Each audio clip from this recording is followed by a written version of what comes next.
My dear student and learner, today we are going to discuss about this second part of alkylating agents and that containing nitrogen mustard. So there is a history behind that. It is known as nitrogen mustard, something related to mustard, but we are not studied the history.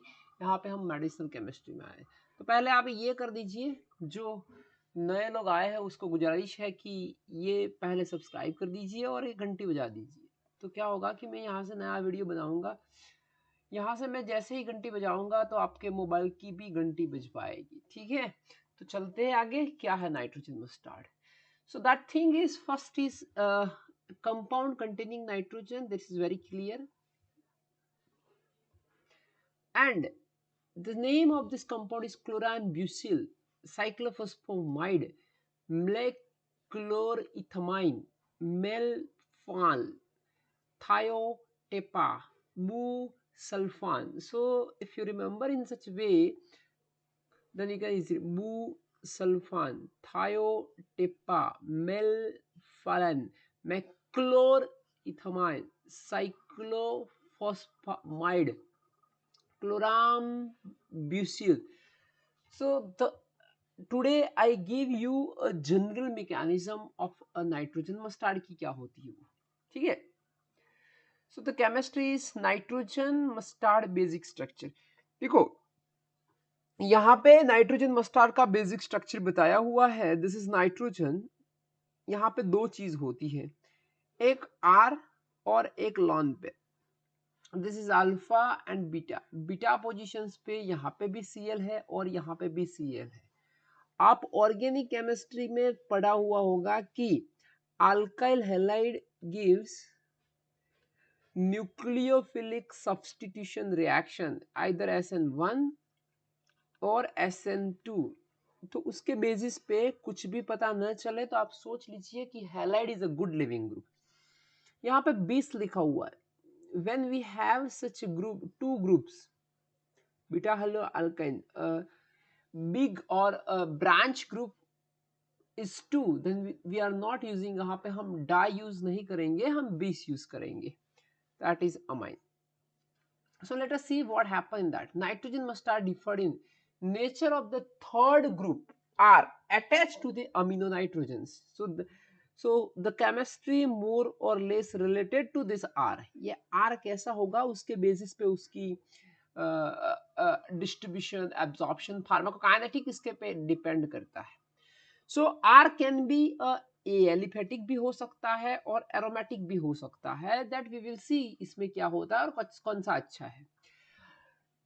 Are के मुताबिक यहाँ पे उसकी chemical reactivity decide होती है, उसकी oral बायोएबिलिटी decide होती है, उसके बाद उसका क्या नेचर होगा, उसकी साइड इफेक्ट कितनी हो सकती है, ये सब उसके बेसिस पे डिसाइड होता है। देखते हैं क्या हो सकता है इसमें।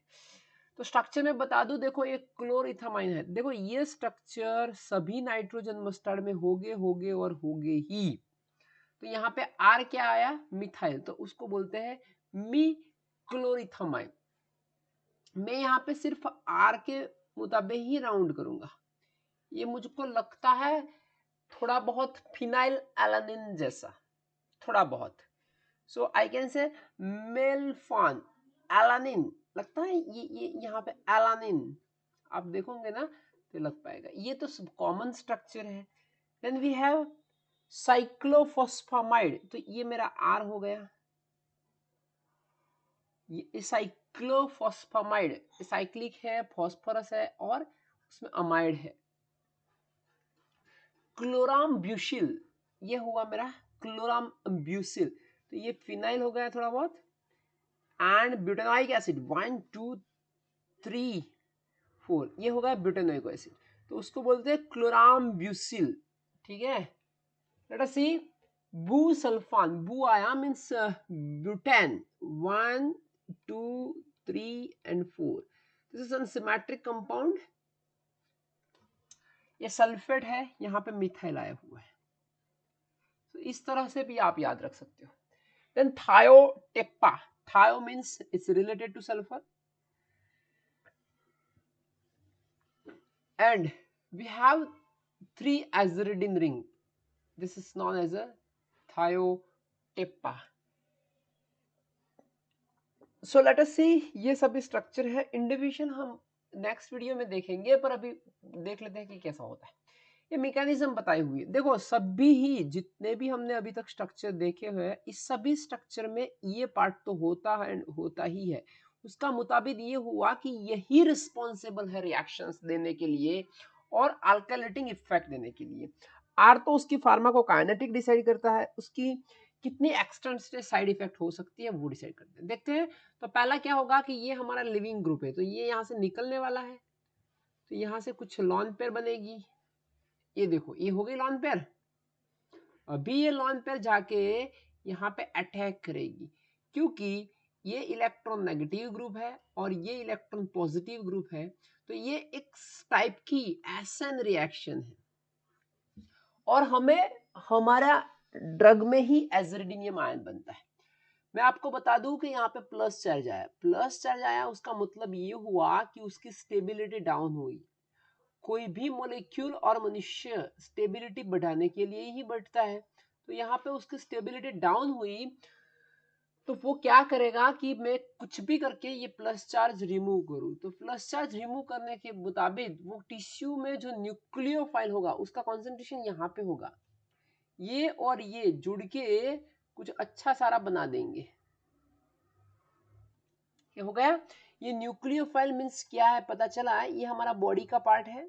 बॉडी में से कौन सा पार्ट? बॉडी में से डीएनए का। डीएनए में कौन सा पार्ट? उसमें दो तरह की चीजें थी, एक एडेनाइन ग्वानिन और purine, and this is pyrimidine base. ये दोनों में से एक हो सकता है। अभी ये अब यहाँ पे ब्लॉक हो गया, ये सभी प्रोसेस फिर से रिपीट होगी। ये यहाँ पे अटैक करेगा, फिर इस तरह का बन जाएगा, यहाँ से बन के दूसरा बना के ये ब्लॉक कर देंगे। तो अभी क्या हुआ कि ये जो डीएनए बेस की एक डीएनए बेस था, इस दूसरा डीएनए बेस था, उसके बीच में अल्काइलेटिंग एजेंट आ गए, तो अभी डीएनए का सिंथेसिस नहीं हो पाएगा। तो ये थोड़ी बहुत मैकेनिज्म है किसके रिलेटेड? नाइट्रोजन मस्टार्ड के रिलेटेड। लेट अस सी अहेड। कंटिन्यू में देखें तो दो तरह के केसेस यहाँ पे हो सकते हैं। अब हम ऐसे आर जैसा लिख ले, हमने बताया था कि भाई आर का इंपॉर्टेंस क्या है। तो देखो यहाँ पे एलिफेटिक नाइट्रोजन भी हो सकता है और एरोमेटिक नाइट्रोजन। देखो ये हमारा एलिफेटिक है, मैं बता दूं आपको, ये एरोमेटिक नाइट्रोजन हो गया, ठीक है, ये एलिफेटिक। तो होता क्या है और कौन सा वाला अच्छा होता है? तो यहाँ पे देखो ये जो है उसका प्लस एम इफेक्ट बुला करते हैं, नहीं सॉरी प्लस आई इफेक्ट बुला करते हैं। तो यहाँ से इलेक्ट्रॉन देंगे, देंगे मीन्स ये लॉन पेयर इंक्रीज होगी, लॉन पेयर इंक्रीज होगी तो उसकी न्यूक्लियोफिलिक कैरेक्टर ज्यादा बढ़ जाएंगी। अगर न्यूक्लियोफिलिक कैरेक्टर बढ़ गए तो उसको यहाँ पे अटैक करने में मजा आएगी। उसका मतलब ये हुआ कि ये अच्छी तरह देखो, ये अल्फा हुआ, ये हमारा बीटा हुआ, so nitrogen mustard will attack, ये उसकी स्पीड बढ़ जाएगी। तो ये इस तरह के जो भी नाइट्रोजन मस्टर्ड होते हैं वो अच्छे होते हैं। अभी इसमें क्या होता है, देखो ये लॉन पेयर है, ये जो चीज है वो M माइनस है,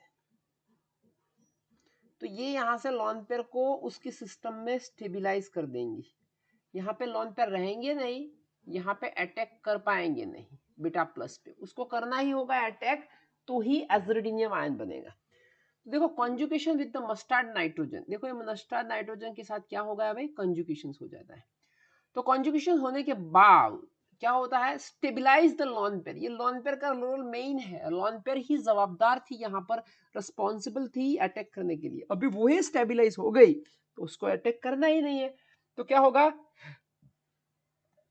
there is decrease intramolecular nucleophilic attack, होगा ही नहीं, तो क्या हो जाएगा कि ये उसकी इफेक्ट कम हो जाएगी। तो एलिफेटिक नाइट्रोजन मस्टर्ड थोड़े बहुत अच्छे से अटैक कर देते हैं और रिएक्शंस फास्ट देते हैं। एरोमेटिक नाइट्रोजन मस्टर्ड थोड़े बहुत स्लो रिएक्शंस देते हैं। ये उसको M प्लस बोलते हैं। आपको M प्लस और I प्लस में नहीं पता चलता तो मैंने एक वीडियो बनाया हुआ है, इंडक्शन इफेक्ट एंड रेजोनेंस, वो देख लीजिए तो पता चल जाएगा। ठीक है, चलिए ये नाइट्रोजन मस्टर्ड में डीएक्टिवेशन कैसे हो सकता है मैं आपको बता दूं। एक ये हो सकता है कि भाई ये लॉन पेयर हो ही नहीं, तो डीएक्टिवेशन हो। तो लोन पेयर में हम कहीं घुमाने वाले नहीं है, वरना ये जो Cl है, इस Cl की जगह पे ऐसा कोई ग्रुप आ जाए कि जो ग्रुप ये लोन पेयर यहाँ पे अटैक करेंगे ना, तो यहाँ से रिमूव नहीं होगा। तो आपको मैं बता दूं, देखो ये चीज वही है जैसे मैकेनिज्म में बना था, सिर्फ डिफरेंस ये है कि जो मैकेनिज्म में बना था उसके अलावा यहाँ पे वाटर अटैक करते हैं। सिर्फ वाटर के अटैक की वजह से, उसमें क्या था, टिश्यू का न्यूक्लियोफाइल, यहाँ कौन आ गया, ये भी हमारा एक न्यूक्लियोफाइल जैसा ही है, तो वो अटैक करके हमको क्या बना देंगे, देखो एक जगह पे OH आ गया। अब मैं आपको बता दूं कि लिविंग ग्रुप की कैरेक्टरिस्टिक में Cl is a good leaving group then OH, ऐसा ऑर्गेनिक में पढ़ा हुआ है। तो अभी Cl यहां से निकलेगा, OH नहीं निकल पाएगा, ऐसा दूसरी जगह पे भी हो सकता है। और आप देख लीजिए ये टोटल एज़िडियम कॉम्प्लेक्स हो गए, ऐसा हो जाता है। देखो यहाँ पे भी OH आ गया और यहाँ पे भी OH आएगा। अगर आपको ये पूरा का पूरा नहीं समझ आता तो आपको इतना तो समझ आना ही चाहिए, ये ऑर्गेनिक का मुताबा हो जाता है। तो यहाँ पे OH, यहाँ पे लोन पेयर यहाँ से अटैक करने को आएगी ना, तो ये OH निकलेगा ही नहीं, निकलेगा नहीं, ऐसा कॉम्प्लेक्स बनेगा ही नहीं, कॉम्प्लेक्स बनेगा ही नहीं एज़िडियम जैसा, तो फिर वो न्यूक्लियोफाइल अटैक कर ही नहीं पाएगा। तो इस तरह से नाइट्रोजन मस्टार्ड डीएक्टिवेट हो जाते हैं। ठीक है, चलो देखते हैं। तो ये हमारा थोड़ा बहुत नाइट्रोजन मस्टार्ड के बारे में बताने का एक तरीका था। अगर आपको ये अच्छा लगा हो तो शेयर, लाइक, सब्सक्राइब कर दीजिए, तो फार्मेसी के दूसरे बंदों को भी ये पहुंच जाए। Thank you, thanks a lot.